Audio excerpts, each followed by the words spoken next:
Hi. Hi, Sophia. How are you? Good. How are you? Oh, good. Thank you. Nice to see you. Yeah, it's nice to see you too. Thank you so much for doing this. Oh, it's my pleasure. Hello, everyone. I'm Sophia Haber Brock, and welcome back to Sophia's Studio. Today, I am joined by actress, producer, writer Lainie Ventura. So, thank you so much for joining me today. Obviously, we met at the Garden State Film Festival with our podcasting with Ming Chen, and I just really wanted to talk to you more. And you had this poise and like this intelligence with your words that I really admired. And you're so creative, and it's just I really would love to get to talk to you. So, how did you? Yeah, of course. How did you get started? How did you find your love for acting? Good question. I'm not one of those people that can say when I was 3, I knew I wanted to be an actor. I knew that I wanted to be in front of people. And I didn't know exactly what that meant. So when I was young, I was a competitive gymnast and I used to perform and compete. And then from there, I started performing I moved into dance after that and loved performing. But when I was in high school, there were the kids who did the acting shows, and then there were the kids who danced. And Mhm. I was a kid who danced, and I didn't really cross over much outside of just some acting classes in school. And then I went to college and I had a friend who took me with him. He really wanted to be an actor and wanted to go on an audition for one of the plays.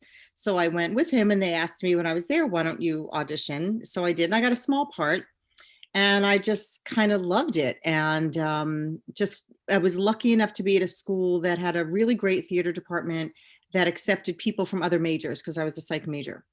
And I ended up minoring in theater and speech, and I ended up doing shows, and I was part of the drama club, and I was an officer in the club. So I got really, really into it in college and loved it, but never actually imagined I would pursue it after that because it just seemed to me that wasn't just something you did. So I was in graduate school getting my master's in social work. And I think I did some things in graduate school too. I had auditioned for a couple things there, and I think I was starting to realize that it was something I really wanted to do. And I was talking to my mom and I said, I feel like if I don't give this a try, I'll kick myself. And she said, well, then do it. And I think I was like in my 20s at the time. So when I finished out my degree there, and around that time I met my husband, and we started dating and we moved into New York City together, and I started waitressing and got headshots done and started, got an agent and started auditioning, and it all kind of started then, I guess. And that's pretty much what I've been doing nonstop ever since. I mean, a little bit of stopping when I was having kids, because there was a period of time when I was just more home taking care of raising my kids, but still doing stuff as it came along, just a little less aggressively. Yeah. And what was your first like major project that you worked on? The most recognizable thing I had done years ago was a Clairol commercial that everybody knew. It was a very popular campaign. It was a woman having a very good time with herself in the shower. And I did one of those and was recognized everywhere. So that was kind of a fun, big deal. And then I did a period of time where I was doing a lot of commercials, some very big commercials. So when I had moved out to LA in early 2000s and was pretty recognized a lot because I had a lot of things on the air at that time. So probably more recognized through commercials than I was through other stuff. But now, I do periodically, I'll book a TV gig or something and people will say, oh, I saw you on that episode of such and such. But I'm not there. I'm not quite there yet. I'm working on it. Yeah. And what do you rather work on? Do you like commercials or like what do you like more? Well, commercials are fun because they're in and out, and they were at one time extremely lucrative. It's changed a lot over the years. Yeah. So that was a great way to get your health benefits and get your pension in the union and get quick recognition. And it was something to sort of, get the bills paid until the next job came along. But I love TV. I love episodic work. I love film work. And that's what I've been doing more of. I've done some episodic recently, but I've been doing more film work lately, and I love that too. And I'm now just starting to do more writing on my own. So that's kind of exciting. It's a little scary because it's new for me, but yeah, I mean, and I'm actually hoping to get back into theater at some point because that's where I started, and haven't done it in a really, really long time because I just didn't feel like leaving my family. And I live in the suburbs now. I don't live in the city anymore. So leaving New Jersey to go into the city every night to do a play, I felt like I didn't want to be away yet, but I'm getting to a point now. I have my daughters in college and my son is going into high school. So I'm at a point now where it's becoming more of a realistic thing for me. So I'm kind of keeping my eye out now for maybe to do some theater soon. But I love it all. It's all fun. It just feels good. It just feels good performing. And it feels nice when you're like how we met at the festival, when you're there and you're watching all these movies and you're meeting all the people that are in the films and you're watching yourself on film, and it's really it's just great. It feels like such a wonderful place to be after so much hard work. We all get together and we celebrate this great festival together and all of our work together, and it's really fun. It's really fun. Yeah, I relate. I did a lot of like how I got into this film and interviewing stuff. I started doing musical theater and like Mhm. performing like that. So it's all like kind of in the same world. Mhm. Like, yeah. And how does your family think of your acting? Do you guys have watch parties with your films or? Well, that's actually a great question. When we were doing the film, I don't know if you saw Ensuite. I think you may have. Yeah, when we were working on that, because I was a producer on it and I co-wrote it, I was not involved necessarily in the editing per se because the director and the editor did most of that, but I would get clips every day of what had been done so far. And I would often show to my husband or my daughter, like my kids had seen it, but mostly just on my laptop. And it got to the point. It was funny because um, I had only seen it for such a long time, and because we sort of did this right before the pandemic, and then the pandemic hit and everything got slowed down. So it really took a long time. It was probably a year for us to get the film actually finished once it was shot, which is crazy for a 12-minute film. Like I felt like it should have been done in a week, especially because we didn't have traditional editing. We had transitions, everything was shot with a stable camera. So every scene was a oneer. Every scene this was the scene, and then it just was a transition into the next scene. So we didn't have a lot of that little editing stuff that could be more time consuming. So for it to take so long was a little daunting. And then for such a long time, I had only seen it on my phone or on my laptop. And I thought, okay, yeah, the film's good. It's okay. And then the first time I saw it on a big screen was at the Newport Film Festival in LA in November. One of my producers who lives out there, we went together and we were in this spectacular theater. And the screen, it was new and it was beautiful and the sound was perfect. And all of a sudden the film started and we looked at each other, and halfway through we were both crying. Like we were blown away by the effect the film had on us on a big screen. And I always kind of knew that it was more powerful on a big screen because you lose so much on a little screen. But when you really experience that, so now like the stipulation is if I send it to somebody, I say you have to watch it on a big screen or put it on your TV because you're going to miss so much if you're watching it on a small screen. It just doesn't have the same effect. But my family did see it, some of like just my immediate family, but I really kind of wanted them to wait until they can have the opportunity to see it on a big screen. And then we were in a festival in New York City, the New York Shorts, and then they all came and they all got to see it there, and it was nice. It was really nice. Yeah. They're very supportive, thankfully, because it's a rough career sometimes. And, sometimes you work and sometimes you don't. And when you're working, you feel like you can conquer the world and you feel like you're the best in the business. Nobody can be better. Nobody's better than you. And then when, you go on 10 auditions and you don't book anything, and then suddenly you don't have anything going on, then you think, oh God, I'm the worst actor in the world. I have nothing going on. And those are mood swings that we as artists go through. And to have supportive people around me who can help pick me up in those moments and who don't judge me in those moments and support me is a pretty special thing for sure. Yeah, definitely. That's great. And I would love to talk about Ensuite a little bit more. I know we talked about it at Garden State, but can you just share what your like a little brief description of it, just so people know if they haven't seen it? Sure. So Ensuite is a film about a couple who she goes through, the film opens with her first surgery. She has breast cancer, and it opens with the day that she's actually going in to have mastectomy and starting her reconstructive surgery. And it's not so much about her cancer as much as it is about how they fare over the course of the year after that, because she continues to have other, there's, it's sort of understood throughout the course of the film that she has other surgeries, which is true. And this was based on, I think I may have told you, I had a breast cancer diagnosis in 2018, and I went through all these surgeries.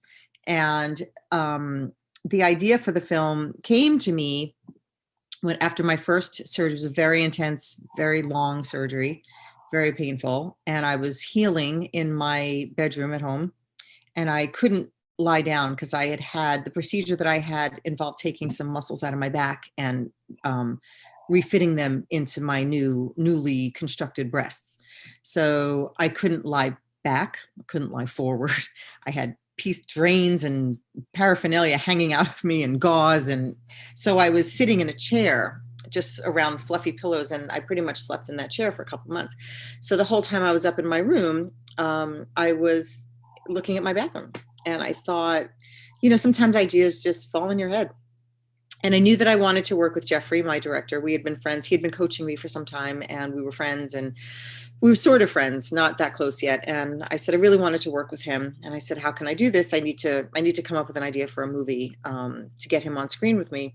And so I had that in my head. And then I was looking at the bathroom, and I thought, I think it would be really cool to show a couple and their life in their most intimate moments, in their most intimate room in their house, which would be their master bathroom. Mm-hmm. And it was originally just a film of moments. In fact, we were calling it Moments at the time. And it was just moment to moment. It was like these little vignettes of moments where they would meet in the bathroom, sometimes together, sometimes not. And I want to say they were probably like 12 or so moments, something like that. And one of the moments had where he made a comment about her having breast cancer. So you knew, because my co-writer and I felt that we had to honor what I had been through and the fact that this was the inspiration for the film by acknowledging the fact that breast cancer existed, but I didn't want it to be like a huge thing in the film.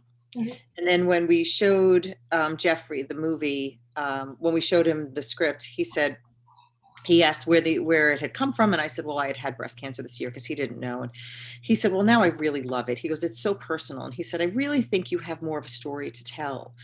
I think it's a really cute film the way it reads now, but I've done cute stuff. I've done web series. I've done all the cutesy stuff. I don't need that anymore. He said, I think this can be a beautiful film.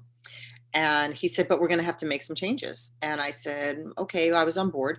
And that's what we did. We spent the next couple of months working on the script. And he was really great. Creatively, he was always in it. And that's why I love him as a director, because at any point in the day, every day, I would get a text or a phone call. I was thinking about this. He was always thinking. He was always creating, expanding the world for this couple, whatever it took. And I didn't always maybe agree with everything he brought in, but he was 100% in for my movie. And I thought, that's what you want, right? You want somebody who's as committed to it as you are. And he brought so much of his own creative soul to it. So that's how it all kind of became the film that it is now. And it was his idea to keep the camera in one spot, which I thought was brilliant, because we were shooting in a very small bathroom. And it was his idea to shoot from the bathroom out. We hadn't originally planned on getting the bedroom in. So that's why it became Ensuite. It used to be master bath, and then it became Ensuite because it was the whole suite area. It was the bedroom and the bathroom. And so it follows the couple and kind of how their marriage, is informed by the fact that she had this cancer. And they're good people, and they clearly love each other. But things happen, and things change when you go through a devastating diagnosis or an illness, and that's kind of what we wanted to show. Like how are they now a year later? What happened with them? And that's kind of that's the journey that they take together. Mm, that's beautiful. And how was that experience for you sharing your story? Was it like very emotional or difficult for you? It's interesting because it's not actually my story. The way the film plays out is absolutely not how my life with my husband played out, thankfully. Uh, so, in that sense, it wasn't because I didn't feel like I was reliving anything. I was still playing a character. I was playing a character who was close to me for sure. There were times, I think there's a fight scene between them, and she talks about how she feels about being cut up, and that's a line that actually came out of my mouth, 100%. So it was okay. I mean, Jeffrey, it's so funny because we were asked this question a lot, and my answer is always, I'm really good at separating myself from situations. So I'm able to go up and act about, about this woman who has breast cancer, even though I had breast cancer, and not fall apart. Whereas he says that what I did was actually quite difficult, and it's a very hard thing to separate. But for me, it's it was kind of a cool thing to have this connection to it to some extent, because it made it feel very important and very personal to me. And I loved the reaction that everybody had to it, because when people, when you see films and you're touched, like there was another film that I went to see about a parent who had an illness, and I can relate very closely to that. So I found it very emotional for me.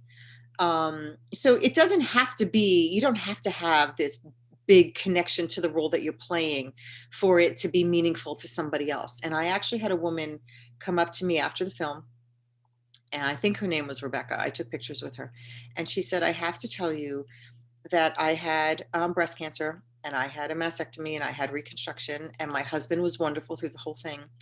And but our marriage didn't last the aftermath of my cancer.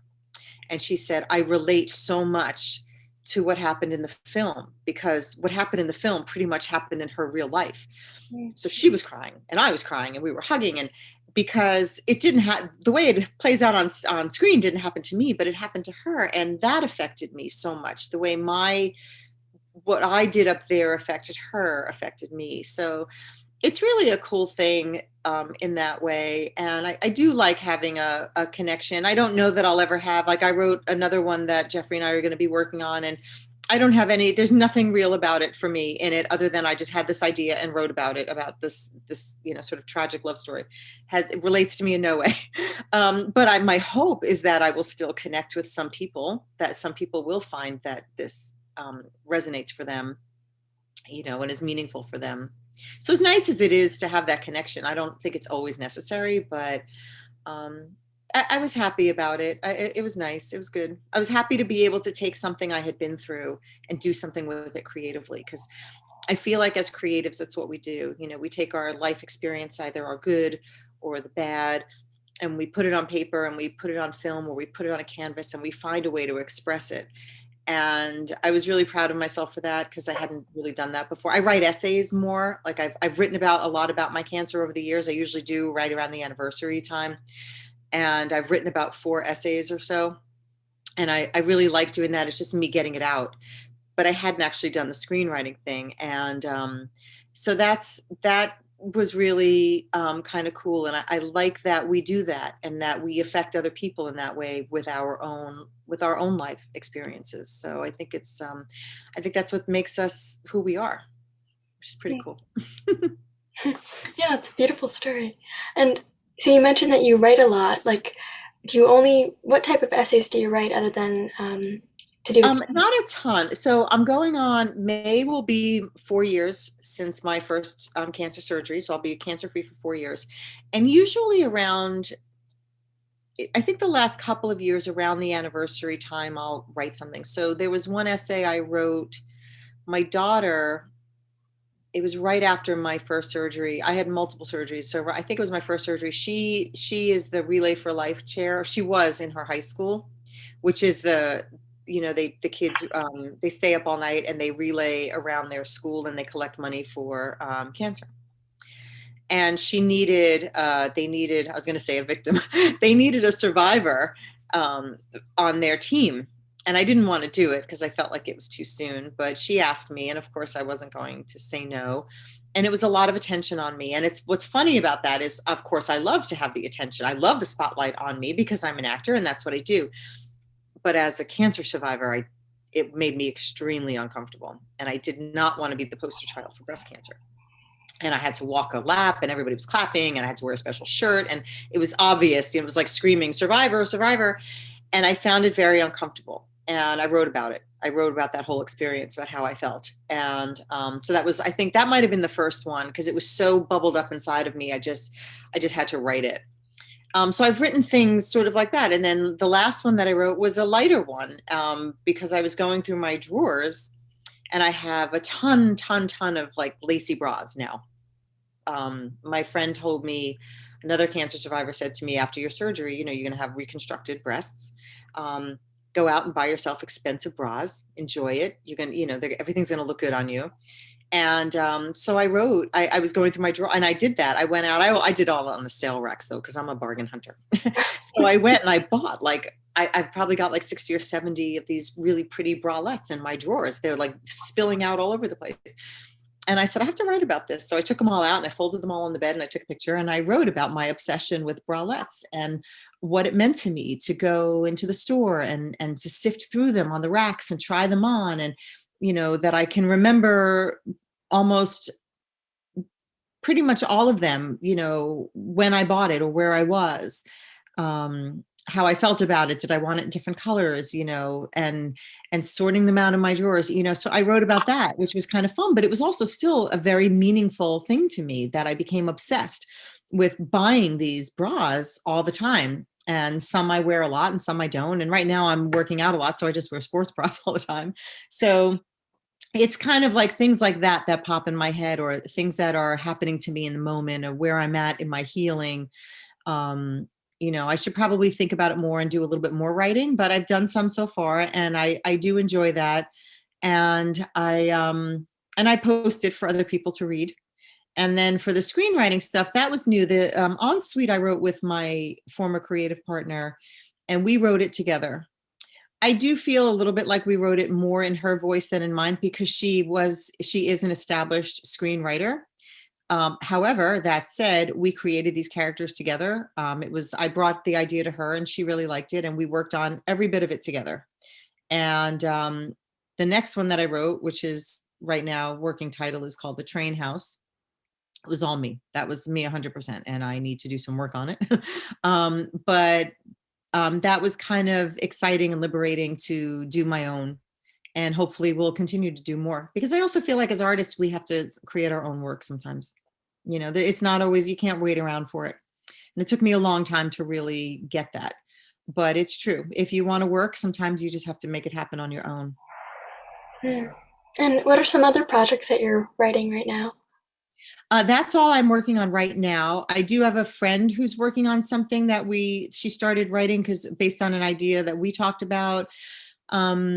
I'm hoping to work with a couple of other people that I know of that have films. I've been asked to do a couple of other projects in the next few months, I think. So waiting to hear on that. Going to these festival events are really great because you do make some really good connections and people see your work and then they meet you. So it's a great way to kind of establish new relationships moving forward. And then I audition for my agents, send me stuff and audition. I don't have anything that I'm waiting. Actually, I have a film that I'm waiting to hear on, but other than that, it's, a few auditions we're waiting on, but I'm not quite sure what my next job is yet. We'll see. And what is your experience with auditioning? How do you prepare for your roles and what is that experience like for you? It used to be really, really stressful for me. And it's funny because I used to, especially with the whole now that everything is self-taping, when I would get an audition into my inbox, I would always have a moment of panic because, especially when my kids were younger, because I'd say, oh my gosh, I have to get into the city and I have to get a babysitter. And there were so many moving parts that I would have to work out in order to make this happen. Now that my kids are older, and my daughter's not even home anymore, I can come and go as I need to. It's not a big deal, but now it's all self-taping. And then I would get really sort of anxious. and I would just want to get it done. And I would go down to the studio. My producers have a self-tape studio, and I would go down and work with them. And I'd say, I don't care. Let's just do it. I don't care how it is. I want it off my plate. And I was talking to my director, Jeffrey, who was my acting coach for several years before we did the film together. And I told him this about a year and a half ago. And he said to me, I call it our come to Jesus talk, because I told him this. I told him that I really get nervous and I just want it off my plate. And he said, well, Lainie, maybe you really need to rethink this. Maybe this isn't the career for you. If that's how you're feeling about the work, then, and it's not making you happy, then maybe you need to think about whether or not it's something you really want to be doing. And that really took me by surprise. And I spent a lot of time thinking about it. And I called him back a few days later and I said, I thought about everything that you said and I get it. I said, this is all I want to do, but I realize that I need to change my approach and that I need to not look at it as this terrifying thing. But and this is what he always says. He goes, make the audition the work. Don't think of it as an audition. You're doing the work. So the first thing I do, if it's something really big that I think I'm going to need some help with, is I call him and I say, let's reserve some time. And then I work on memorizing it right off the bat. I read it. I try to get a feel for everything about the project that I can. If I can get my hands on the script, I will. If I can't, I'll see who's involved in it, who's casting, who's producing, just to sort of get a feel whether other actors are in it. I will often read the character breakdowns for the other characters so that I know who I'm interacting with. And then I'll read it, and I start to make some preliminary decisions just on instinct, but I'll usually try to get it memorized right off the bat, because it's so much easier to work on it when you're coaching, when it's fully memorized. And I'm not always 100%, but, and then when when you do it, you get more memorized. And I usually make my kids help me, because my son's really good at reading lines with me, and he's also good at giving direction. So that's how I memorize best, is reading it over and over and over with somebody. So I'll try to get it memorized first. And then I just, I go through the script and I think about who's she talking to? What's the scenario? Where was she in the moments before the scene started? Where is she going after? What's specific? What is her objective in the scene? What does she want here? What is the relationship with the other people in it? There's so many factors. And really what I try to do is connect to it as much as possible, because I teach acting also. And for me, and the way I was trained, acting is acting from honesty. It's acting from the inside out, from your heart out. And if it's true for you, if it's truth for me, it will be truth for you watching it. You will believe me. If I'm making it up, you're going to watch me on screen and you're going to say, I don't buy it. But if I can find a way to connect to this woman in this role and her life experience or whatever she's going through in this moment, even if I don't have a direct connection, but I can find a way to connect something that happened to me where I can feel what she's feeling. Does that make sense? Yeah. Then I feel like, I try to keep it as real. I don't want to act. I want to exist as a part of this moment in this scene with this person, whoever I'm with.